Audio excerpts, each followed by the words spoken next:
ఇక్కడ మనం టచ్ చేయవచ్చు. ఇక్కడ టచ్ చేస్తే ఇబ్బంది అనిపించదు, అవునా? దీన్ని గుడ్ టచ్ అంటాం.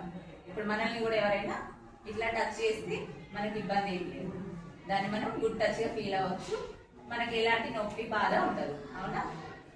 ఇక్కడ చెంపల మీద టచ్ చేయవచ్చు, మనకి ఎలాంటి ఇబ్బంది బాధ ఉండదు. దీన్ని గుడ్ టచ్ అంటాం, ఓకేనా? ఇలా లిప్స్ ఇలా టచ్ చేయకూడదు, మనకు నొప్పి బాధ అనేది ఉంటుంది, దాన్ని మనం బ్యాడ్ టచ్ అంటాం.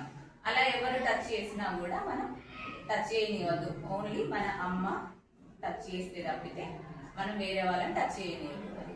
అలా టచ్ చేసినప్పుడు ఏం చేయాలి? మనం ఇంట్లో అయితే అమ్మకు నాన్నకి చెప్పాలి, స్కూల్లో అయితే టీచర్స్ చెప్పాలి. ఇంకా మనం ఇట్లా షేక్ హ్యాండ్ ఇవ్వచ్చు.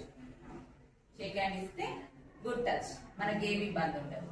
జస్ట్ చేయి టచ్ చేయవచ్చు, ఇబ్బంది ఏమి ఉంటుంది మనకి. దాన్ని గుడ్ టచ్ అంటాం. ఇట్లా అని టచ్ చేయకూడదు, ఇది బ్యాడ్ టచ్. మనకి ఇలా టచ్ చేయకూడదు, ఇది బ్యాడ్ టచ్ అంటాం. నెక్స్ట్ ఇలా అని టచ్ చేయకూడదు, ఓకేనా? ఇలా టచ్ చేస్తే అది బ్యాడ్ టచ్ అవుతుంది, మనకి ఇబ్బంది అవుతుంది. కాబట్టి అలా ఎవరు చేసినా కూడా మనం టచ్ చేయనివ్వద్దు. మన అమ్మకి కానీ నాన్నకి కానీ మన టీచర్స్కి కానీ చెప్పాలి. అలా చేయడం వల్ల మన